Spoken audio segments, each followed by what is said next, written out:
Welcome back into On Isles time. There's no NHL hockey, but there is us, Brendan Yerkes, Cole Healy, back with you for a little Olympic break hockey talk to go over the Islanders' last 2 weeks before the break, how things are going now, and look ahead towards the future. But it's been weird, Cole. No hockey, no, at least no Islanders hockey. Watching the Olympics has been fun. It's been somehow 12 years since the last time. Makes me feel very old remembering back to that time. But yeah, we're here in this stage. Waiting for Islanders hockey to come back, but enjoying this Olympic break. Yeah, it's definitely weird not having games on every night. And the last game with the Olympics starts at 3:10. You're done before 6. Um, yeah, it's definitely weird. Definitely less hockey to watch, but it's nice to see NHL guys back in the Olympics. So that's a trade off you're willing to take.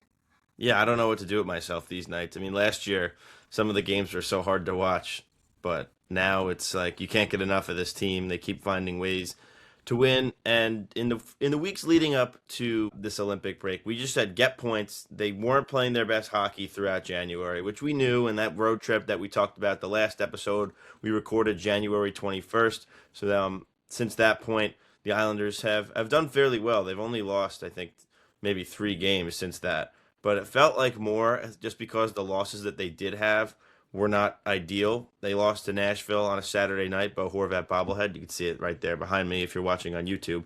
But that thing's nice. But to give up a goal in the last minute of that game, or I guess just a little more than a minute left in that game, to not get any points, where you know what, you would have taken a point, especially where you didn't play great. They go up 2-0 early in that one. The place is rocking, and you think this is going to be a laugher, a game that this team needs. Have a nice, fun blowout win at home. They immediately give up 2 goals, and then from that point on, we're outplayed, held on, but weren't able to hold on long enough to get the point, which will become crucial down the stretch. And then they played Washington, a team closest to getting them in the playoff race for the division, and they lose that game.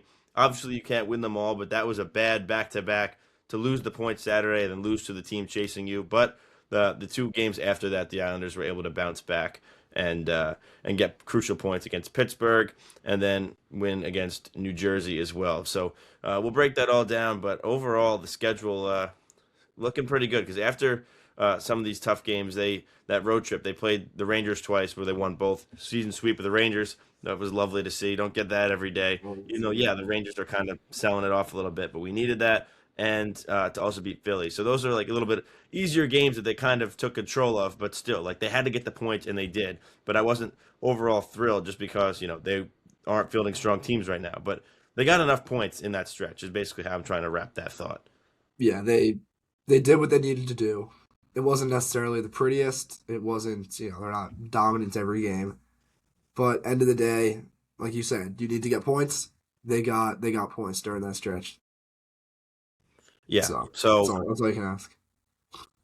yeah, and that game against Pittsburgh was really such an important one because they really didn't play great in that game, and they were trailing most of the time. They weren't really leading much. They only had the lead for a few minutes. But Pittsburgh's a team that they're chasing, and obviously, unfortunate to give them a point in the process. But I think overall, you're happy just with getting the two because you'd rather build the lead regardless above the team below you than catch the team ahead of you. As much as you'd rather have the home ice, but if they end up playing Pittsburgh in a playoff series, I really do like our chances there. I think it's a very evenly matched series at this point in time. But again, that game, like down in the third twice, they score. And we're like, oh, this is great. Like, the Islanders able to find a way to tie it, give up a goal immediately, but they did it again with a tremendous play. And, Bo Horvat in overtime, doing what he does the best and bringing that place to life. But he's been fantastic because you know what? He came back from injury and he was kind of invisible for about a week and a half. And then that last week, he really put the team on his back. He had the overtime winner in that game, the game winner late in New Jersey. So Bo doing what he does, and now going to the Olympics, he scored 2 goals. He took a lot of flack for making that roster, not from us, Islander fans. We all knew that he deserved to be there, and he's playing that fourth line role to a T. 2 goals, killing penalties, and he's leading Canada to that 1 seed and potentially a gold medal. Yeah, I mean he's been exactly what you want in a fourth line center for Canada. He's played very well, had a lot of chances. Had a lot of chances against France.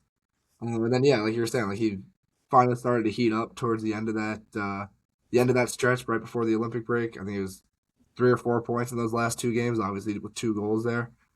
Um, that's good to see because that was, it was hitting maybe 5 or 6 games. I don't know if he had a point, maybe he had an assist, and you know how important he is to this team. So you're just wondering when he's finally gonna bury one and get the monkey off his back, and then obviously he was able to do that against Pittsburgh in overtime.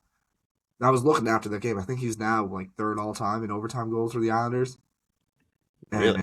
this Only in a just couple over of three years years too. since the trade. I think I want to say it's Tavares and Nelson are 1 and 2. So I guess he passed Thomas Hickey then, who was pretty high Yeah, up there. yeah, and it's like it's just crazy with how few games he's played compared to everyone else. He's already that high. But again, he's been that clutch guy in overtime for this team just over the last 3 years, and obviously he was able to continue that against Pittsburgh in a really big game that, like you said, really didn't play great. Maybe didn't deserve to win, but like we've said all year, they found a way to win when they need to. And think about how good Matt Barzell has been too. He's needed to step up, and he scored a bunch of big goals. He had, a couple multi-point nights in that, last few weeks as well. So needing him to come through and be the player that he is, and not to go off topic here with the Olympics and Matt Barzell, but not that I expected him to make that Team Canada roster just because it's so loaded. But I was still surprised he was never even in the conversation, just to even be invited to their camp before the season. That wasn't even He wasn't even there. So I thought that always surprised me a little bit. Yeah, it's like he's a guy. You look at Seth Jarvis, right? Like obviously Seth Jarvis has I think multiple 30 goal seasons, so he's scoring more than Barzell, but Barzell has that strong defensive game like Jarvis. He's played center, he's played wing. Obviously, he was center up until Horvat came, and then he's been mostly on the wing since then. Obviously, playing some center this year as well. Um, and that just elite skating that when you watch Canada, I mean they're a fast team, and honestly, like I think Barzell would be a great fit there. Maybe he's the extra forward, maybe he's the 13th forward, right? But he's a guy you can just plug him in anywhere. Maybe someone takes a big hit and just a quick break, throw Barzell out for a shift in the on the second or third line, whatever the case may be. I agree. Like I wasn't expecting him, but yeah, it was a little weird with the season he's having that he wasn't even in the conversation. And then yeah, like you Yep. said, even invited to that before the season, the whatever it was, 70-person camp, 80-person camp. I mean, that Canada forward core might be the best forward group ever assembled on an ice rink.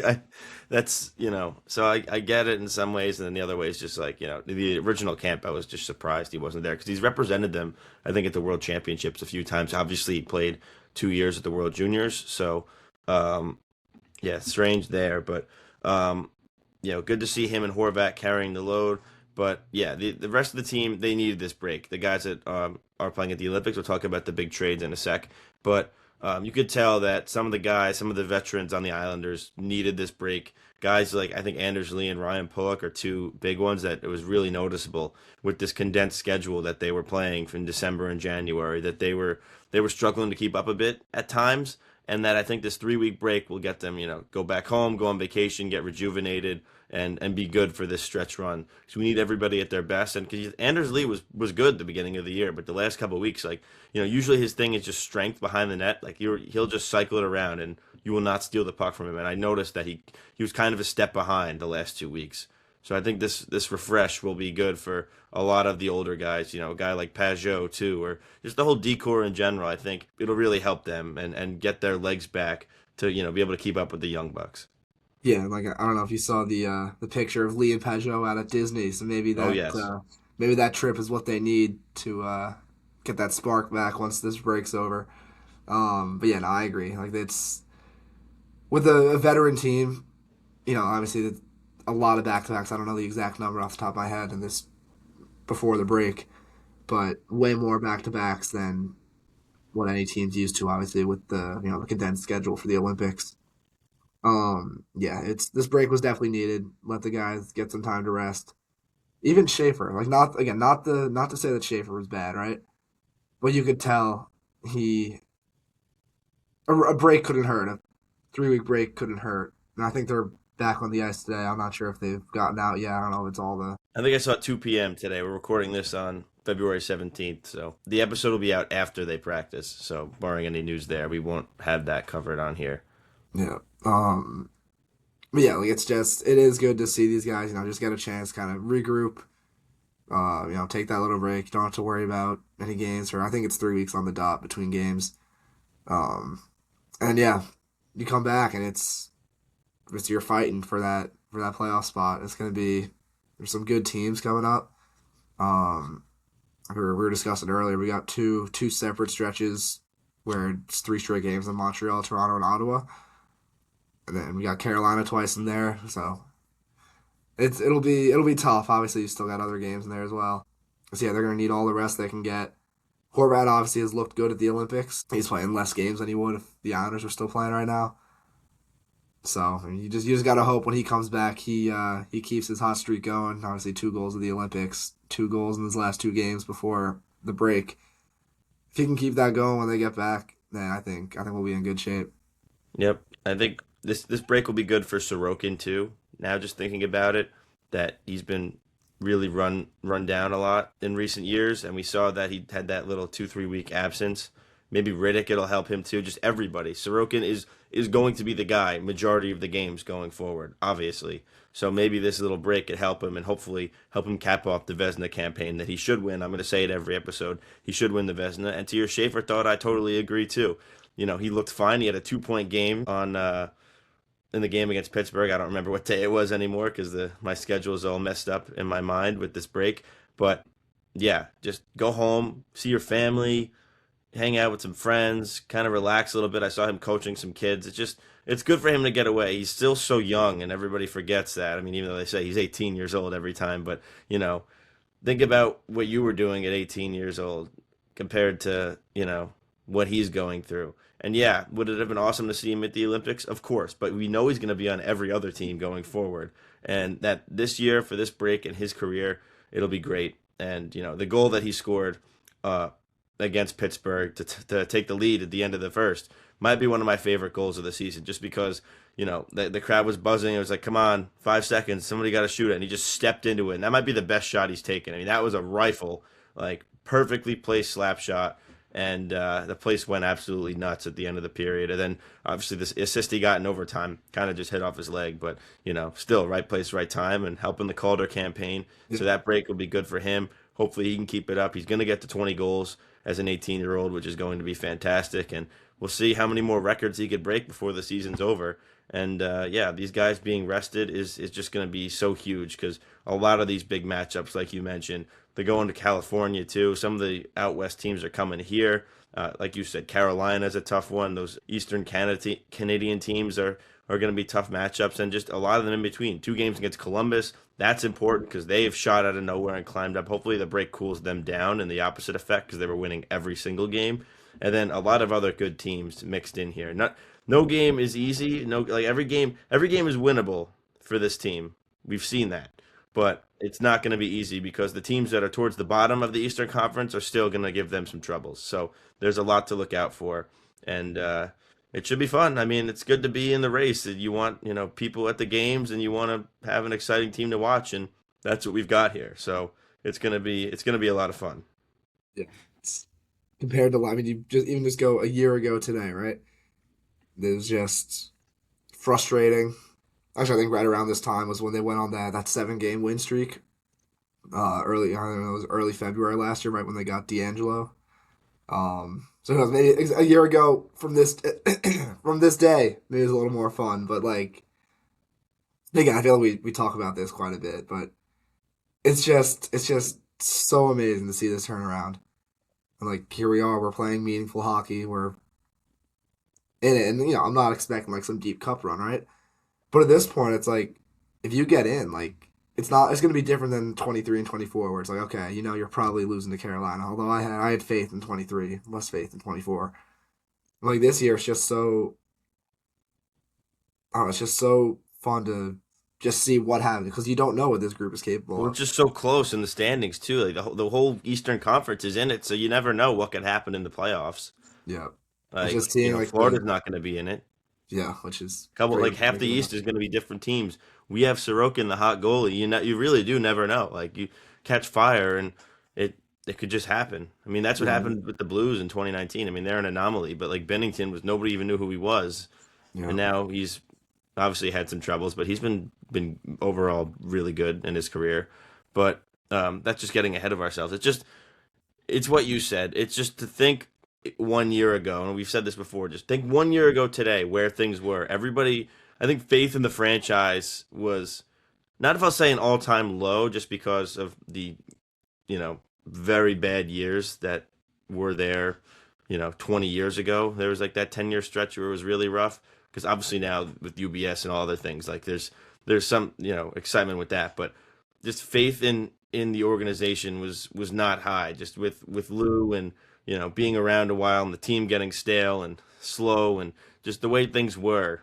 That the Nelson trade got people excited, but we're like, all right, what's next? Like you're kind of still in this no man's land, and I think the summer was a good start. And Dart's trying to get his imprint on the team. He hasn't done much, but for the most part, we like what he does. We'll dive into Drouin a little bit later because he's been a big talking point. To this point now, where he rewarded the team for playing well this year by making trades, but and improving the roster for this season without having to give up too much. So with that, we'll talk about now. They traded for Carson Soucy and Andre Palat, which again feels like a month ago, which it almost was essentially, but we haven't recorded in nearly a month. These trades, they basically gave up nothing. And like, yes, Palat's cap hit is high, and people are freaking out about it. But it's really not the end of the world. If they had to get out of it after this year, they can, but they won't need to do that because I'm sure it'll be fine. And then they could dump him off next year if they really have to with a deadline. But it's not like they were going to go out and use all this cap space somewhere else. So you know what? Susie was giving up a third a little high, yeah. But what I'm like, it's fine. Like it's an extra body. It's a vet guy. He knows how to play. His skating's a little odd, I will say, Yeah. but he's been fine so far as a stopgap left defenseman for the third pairing. That's just what he is. Like a lot of people like to complain about players and what they do and they don't do, but everybody has a role. Like that's where I stand on the Scott Mayfield debate. It's not what I'm getting into now, but he's only getting paid $3 million, and he just eats minutes on the third pair. You need guys like that. He's not everybody's going to be Matthew Schaefer. So getting a guy like Susie for a third, all right, whatever. Then the next day is when the Palat stuff comes out, and then they get the third back from New Jersey for taking on the contract, which will probably be like 10 spots higher in that round, anyways. They add a sixth with it, and then they get Palat, who won 2 Stanley Cups in Tampa and has had some flashes in New Jersey of what he did in Tampa. Obviously struggled, but a fresh start will pay off. He scored in the first period of his first game with the Islanders. He had the assist on the Schaefer goal against Pittsburgh, so he's been playing really well. He slides in nicely to have a guy that just knows how to play the game. He's at the Olympics, so hopefully that builds some confidence for him playing it, for his country. And then going down the stretch, he's a guy you want to have in your locker room. And yeah, the cap hits high, but they weren't going to do anything else. And if Darch does go to make another move, it's not going to be for somebody like that. He's only trading away assets if he's getting a young player with term or somebody that he can give term to as it shapes for the future of this franchise. It's not being made for this year. So is that going to happen? Probably not, because there's not a lot of guys out there like that. But if the right situation presented itself, like a Bo Horvat from a couple of years ago, then maybe that'll happen. But just rewarding the team and giving them some faith, like a little slap in the ass, like here, like keep going, like we believe in you guys. So I'm okay with it. I know a lot of people freaked out, but like again, would you rather get a second maybe instead of a third back from New Jersey for taking the contract? Yes, but you still got a third, and it's really not the end of the world. He helps the team, and he's already shown to be a solid player. Yeah, and just to add on that, like Palat is the only guy on this team that's won a cup, I believe. And like that's just I mean, he was obviously with Tampa those back to back years, beating the Islanders, those 2 years in the conference finals. Like he's been on just gritty teams, and like he knows exactly what it takes to win. He was on that team in 2015 when Tampa lost to Chicago in the finals. He's been so many deep runs after that. So he's seen the whole process through. He's been there at the start, and obviously made the finals the 1 year, right? Then they kind of I feel like they were, or no, they made the conference finals the next year in 16, and then again in 18. And then obviously President's Trophy 2019, amazing season just to get swept in the first round. So he's seen the whole process through, and you'd like to think that the Islanders are now at the beginning of that process. Obviously, I wouldn't say we're making the finals this year or next year, right? But I mean, again, who knows? Like you were saying, if Sorokin gets hot and everything lines up. You never know what can happen with this team. But that's not my point. It's more so just this team is at the start their window, I'd say. Although it's the end of one window, kind of the start of another. It's weird. They're like blended together in a Yeah, way. like adding Schaefer just changes so much. Like it just like they're keeping the window open by changing players. Like they're like we've said on the show many times. Like they're gonna replace put like a prospect in for an older guy. Like slowly, like every year it's gonna be like one guy out the door, one young guy in. So it's kind Yeah, of just like an extended window with like so it's basically two different windows, but it's all together. yeah, yeah, and like just having a guy like Palat there who's seen that whole process through. He's been there before, and just being able to have him kind of pass off, whatever he's got to say to these young guys. Right? Obviously, Schaefer's the only super young guy. You got Schaefer and Richie now. On the roster playing every night. It's like you just have guys be able to pick stuff up from him, and then not only the young guys, like even everyone else. Like I said, like no one else has a cup. Like obviously, there's still a bunch of guys that made the conference finals those 2 years. That went on those two straight runs, and then they ran into Palat and the rest of Tampa. It's just so important having a guy with that winning experience. He knows what it takes. He obviously wants to get back there, right? So even at practice, right, you're going to see him working hard, and then maybe other guys will look at that. Um, so yeah, that's a winner right there. Yes, just having that experience in the room is huge. And yeah, like I agree. I would have liked to take a second back or taking his cap hit 6 million this year and next year. But yeah, the buyout is very cheap because he's already been paid all his signing bonus money. So it's really not that bad. And yeah, like you were saying with the third, we get an upgraded third. Like if you combine the two trades together, we gave up our third. We gave up Siplikov. That's all they gave up. Yeah, it was, And then they get back a sixth, a higher third, yeah, and Palat and Susie. yeah. So you're trading Siplikov for Palat, Susi, and a better pick, and the sixth. So Right. So I mean, like you're not like you're paying him like he's probably a top six guy for 6 million, but you're not trading for him to be that guy. You're trading for right, him to be like a third line player. I mean, he's on the first line right now, like or at least he was when they were playing. So it's a fit, and if it works, it works. It's like you're just fine with like him being a Swiss Army knife and being the winner in the room that goes about it the right way. That'll fit. I mean, everybody fits into that group. It's a big culture group, but to just show everybody the way. And he's already contributed, so definitely a good guy to have around. And you're not trading for him, like I said, to be a scorer. It's not like when they got Paul Mary from the Devils a couple years ago. They brought him in to score goals on the playoff run, where you're trading for Palat for almost everything else. And if he scores a couple goals, great, good move. That one, we'll see how it plays out, but I think it's just good to have that body down the stretch. And you brought up Richie; he's probably a good guy to have in his corner. Kind of similar roles. Obviously, Palat is a winger and Richie's a center, but anytime you get another vet telling you things, they all have different stories. It's good to have. But it is crazy that you say he's the only Stanley Cup winner on the roster, but it is true. side note, just one last thing on Palat. Like I don't know the exact number off the top of my head, but he's when the playoffs come around, like his numbers are great. Like obviously, he's never the biggest point producer the regular season, but when the playoffs come around, he turns it up. I know Darsh pointed that out, and I mean, obviously this interview right after the trade, and then he was on a podcast like the next day, and again he made a big point about that. So you got a proven playoff performer in here. Obviously the two cups as well, and it's just it can't hurt on a team that you really don't have any expectations going into the playoffs. It's just kind of get in, see what happens, see where you go. A guy like Palat is only gonna increase the increase the ceiling there. That's what matters. It really does, especially down the stretch. And you know what? He plays physical too.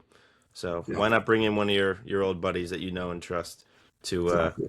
to help this team out? So excited to see how Palat and Susi play, continuing on in this season. But somebody else that's in that lineup is Jonathan Drouin. We should just touch on it a little bit. I know he's kind of been the face of um, everybody wants to yell at this year because he hasn't scored in I think 3 months.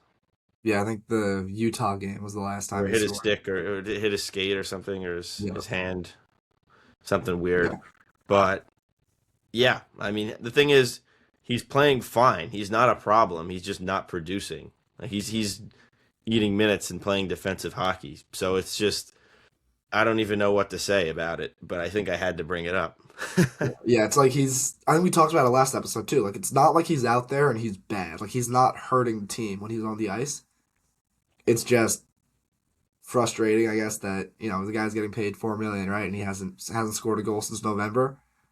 He has, he's had some bad bounces. He's had a bunch of chances. He just can't bury one. So I think it's in his head a little bit.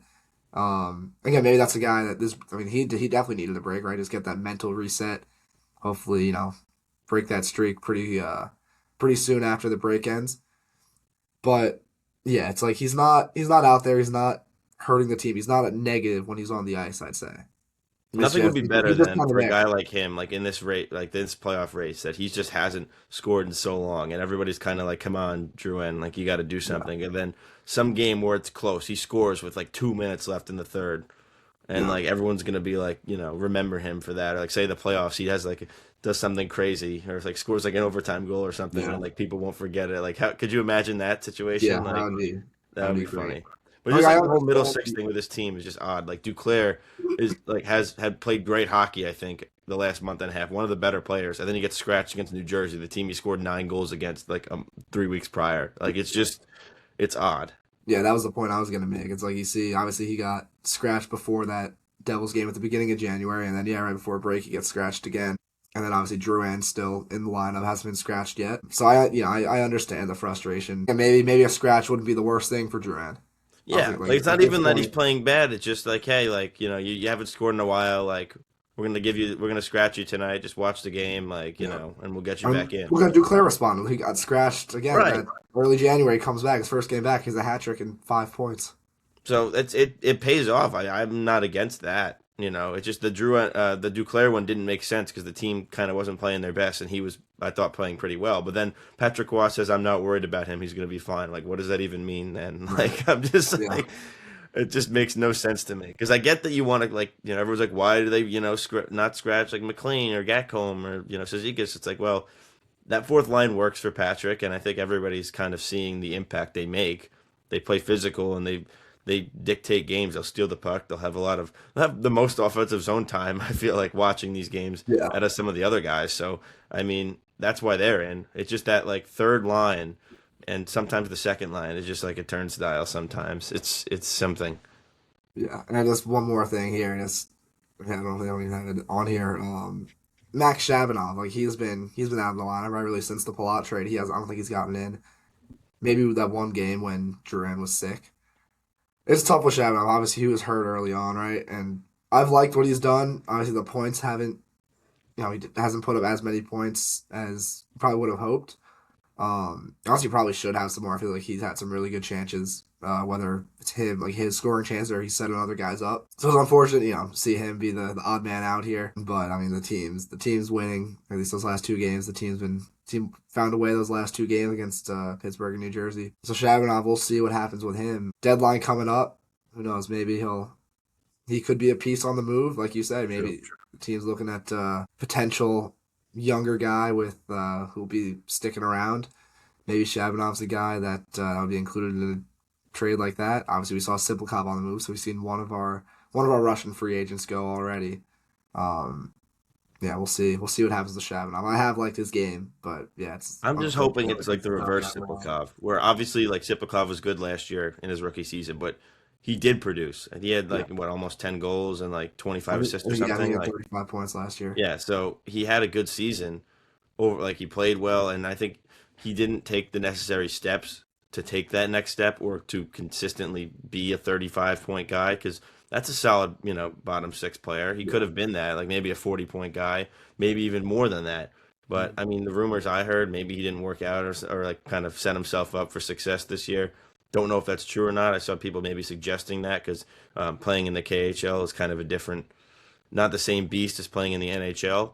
So I'm hoping Shabanov from this year can learn and he adjusts to the game. And then you would think they're not going to give up on him unless they trade him, which is obviously a different scenario. You're getting something back. I think if they don't trade him, he comes back for a year, and then hopefully then he could put together what he had last year know what he has to do to come back next season and then have the points come. Because, like you said, breakaways, he's had probably a million of them. Good chances, some good passes, too, that his teammates haven't finished. So when he has been in there in limited minutes, I have liked his game. And we were worried about his size. Like, he gets hit, but it's not like crushing. So I still think he has the potential to be a good player in this league, but we kind of have to see it happen, and I think be a little more patient with him, just because there's so many bodies there now that maybe next year he's got a better shot to kind of make that happen. Yeah. Also, one last thing, what is it going to take to get him in a shootout? I feel like every time we're in a shootout, he's in the lineup. It's a And great point. he just doesn't get out there. Like you see all these clips of his KHL highlights. His hands are nasty. He got all these breakaways, these shootouts that he gets in, and scores these nice goals. And I'm always calling for it every single time there's a shootout. I'm texting one of my buddies. Maybe tonight we'll finally see Shabanov. I mean, obviously the team is much better. They're doing much better in shootouts this year than historically. But yes, that's he does bring that value. Obviously, it's very specific. Not necessarily something you're gonna. It's not like the Olympics where you have that extra forward, maybe like TJ Oshie was back in 2014. But that's another little side point on Shabanov. Yeah. Um, Well, they put I'm Heineman in waiting that's for been it. working, but as far as regular Yeah, play, he's kind of gone invisible a little bit, but I don't no, really want to go on that too much. But my last thought on Shabanov, and this would never happen, but I wish these guys would accept being sent to the AHL. Because think about it. He would play top 6 minutes immediately, adjust to the North American game, get coached, and probably produce. And who knows how long you'd even have to be there. But if you ever send any of these Russian guys to the AHL, they just won't go and they'll go right back to Russia, which is a shame because, you know, think about like what a month there would do for him. His confidence, his skills, his, how he just feel comfortable. So, never would happen. Obviously, I'm aware of that, but that would be nice just thinking about that possibility. All right, let's talk about the deadline, and then we'll kind of wrap things up. We covered the Olympics a little bit. We're hoping Team USA wins the gold. We'll see. But Brock Nelson been lighting it up. That's been a lot of fun. But I guess we don't really have to break that down because this is an Islander show. But the Olympics, rooting for Team USA, even though Horvat's on Team Canada, but hopefully the Americans can pull through. But the trade deadline, we've been pushing off talking about for a while because we didn't know what situation the Islanders would be in. They were playing well in the beginning. We're like, all right, this is fun. We'll see, if they keep it up or if they're going to eventually drop down and then decide to sell. Then they were playing meh, and they were still in the playoffs. Like, maybe they just decide to sell anyways and build for the future. Now they've made those two trades where they've soft bought, I think is the right way to say it, because they haven't really gone. They didn't give up anything, like we said. So now they're in a situation where they have assets. Do they want to improve the roster? We've already heard they're not going to try to move assets for somebody that's just going to help this year for a rental or some older type player, somebody who doesn't fit the timeline of building up the prospect pool and making this team a true contender. I agree with that. I'm sure you agree with that, and so does everybody else, because there's no reason to give up what they have for just this season, especially with how much of a crapshoot it really is. So that I like. What they did say, or Matthew Darch said, is that they would give up assets for somebody who's young and controllable. You can give him a contract, and he could fit the timeline of this team's success. Maybe, like somebody like Bo Horvat from a couple years ago, where he was not young, but young enough where it's like, all right, this guy could be here for the next couple of years, and we can sign him to a contract. Now, there's not many options out there. I think the number one target that everybody's mentioned is Jordan Kyrou, who I've been on for maybe a year or two for us to try and trade for. That would be fantastic. Young, frustrated, well, still young enough, frustrated with the situation in St. Louis. He's kind of reached a stalemate where it's like, you know what, he probably needs a fresh start. All the skill in the world, but needs that new opportunity, I think, to kind of flourish again. And I think it would be a good match for both sides to try to work up a deal. But that's really the only name I think I've heard that I think is really possible at this deadline, at least. Maybe in the summer more is available, but just for now, that's the only name that really fits that. yeah. I mean, Kyrou. I was big on Kyrou like last year. I think July 1st he had his no trade clause kicked in. I really like his game. I think he's a year or two younger than Barzell, so like you could throw them together. That'd be fun to watch. And yeah, I agree. Like he's young enough where he's still going to be here a while. He's still going to have most of his good years here, but he's also like not in his second or third year, right? Like he has that experience already. So yeah, I mean he would be a great fit. Another guy is like I wonder what the cost is for Stamkos. I wouldn't give up a ton for Stamkos, but could you imagine getting another guy with 2 cups? Obviously, one of the best goal scorers the last 20 years. Like a guy again, just having a guy like him, even when I think he's got 3 more years, so it's obviously an older guy, not ideal, but he's having a good year this year. He's going to score 30 goals this year. I believe he scored 30 last year as well. And that's just another former captain, right? He won 2 cups as a captain in Tampa. Obviously, you got that Darsh connection there, the Palat connection. So having a guy like him in the room just again would be huge. Maybe Cole Eiserman comes up. You get to you have again, like I said, one of the best goal scorers of recent history, talking with a guy who, probably our best goal scorer prospect in recent memory. Um, like that would just having that leadership in the room would be huge. And it's not a guy who's just done producing, right? Like he's still playing very well this year and last year.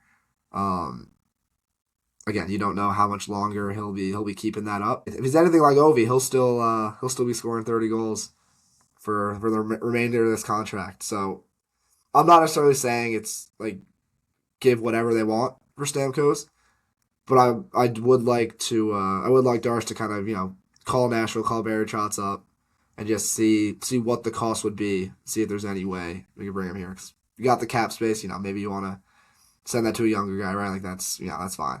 But if you can I get don't know. Stamkos for not as much as you would expect, then I think that would be a solid move for this group.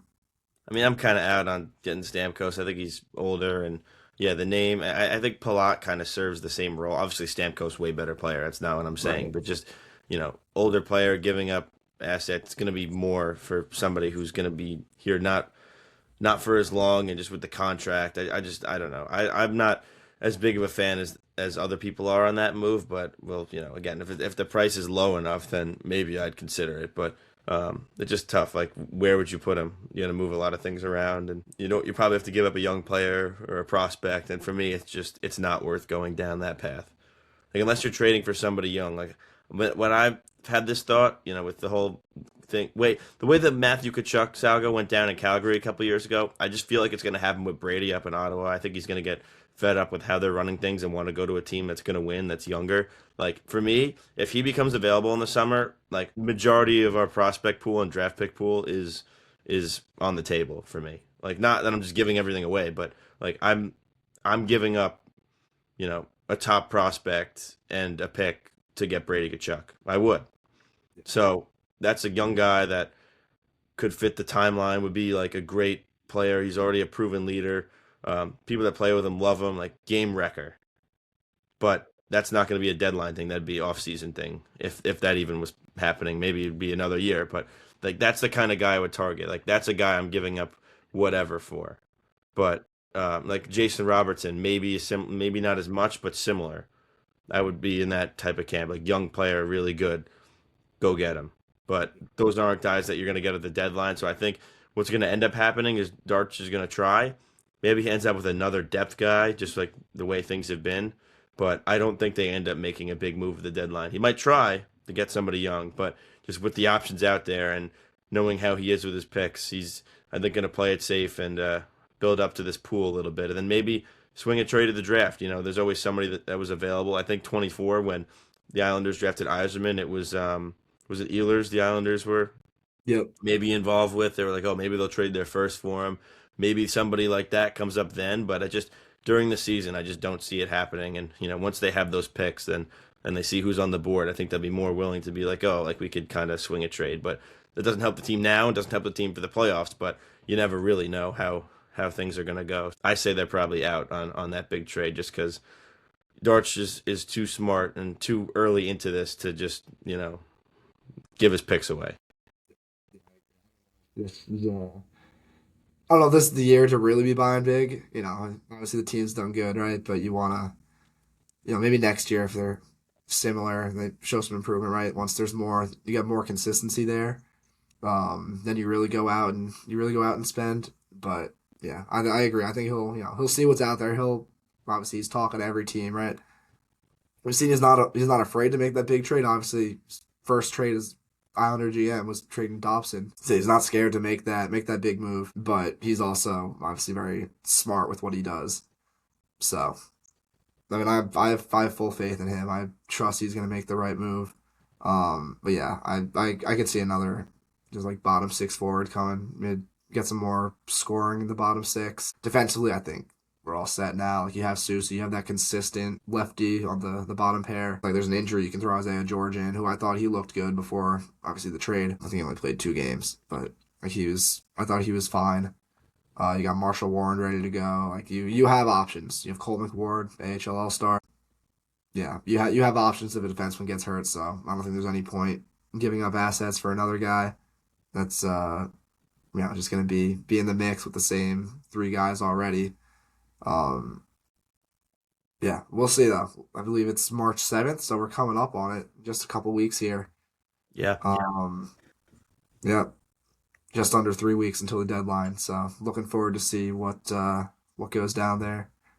And there's the freeze like still in effect, so that's why there's been no rumors or anything. So it's kind of been slow on that front. The Olympics taking center stage, but once these teams get back to practicing after the gold medal game Sunday, you'd think players are going to be back. I mean, the Islanders are already practicing today, the earliest day that they're doing it. So the rumors will start to pick up again because from that point, that's only about, like a week and a half from when it starts up again. So we'll see. And things are going to get busy really quickly in that front. And then we'll wrap today with a discussion we've waited to have for about 3 months. Anders Lee, JG Pageau, do they stay? Do they go? And I think we both know the answer now. It's probably that they both end up staying. Anders Lee seems like it might become a year-to-year basis thing now with him. How long is he going to play for? But he's the captain of this team. Unless he wants to go, he's probably not going. I would think they'll Matt Martin it just like year to year, like give him 1 year contracts over and over again. But that'll be a big help that he can keep playing the role he's playing. And then the cap hit's going to go down from 7 to probably like 3. I think would be reasonable, probably in that range. See if he takes something team friendly, or maybe next year it's like 4, then it goes down to 3. Like every year, it's like maybe he loses a little bit of money just as he gets older. But he's already like 36, so who knows how long he really will do it for, just his style of play. But he's been strong to this point. The last month, like I said, struggled a little bit just because I think the condensed schedule. But you got to think he's going to stay. And then as far as Pajot goes, he would be an asset that could probably net you a first round pick with that center market.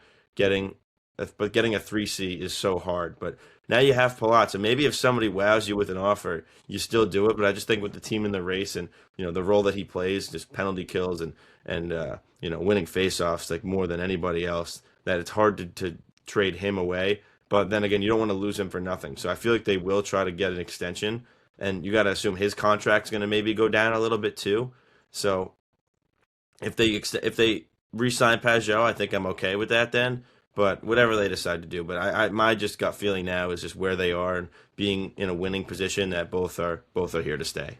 Yeah, I agree. I think they're both. I think Lee is an Islander for the rest of his career until he doesn't want to be. Um, and then yeah, Pajot, as good as that return would be. I think yeah, he's been very solid for this team. And like you said, it's tough to get that third line center, especially a guy who's as good as Pajot is.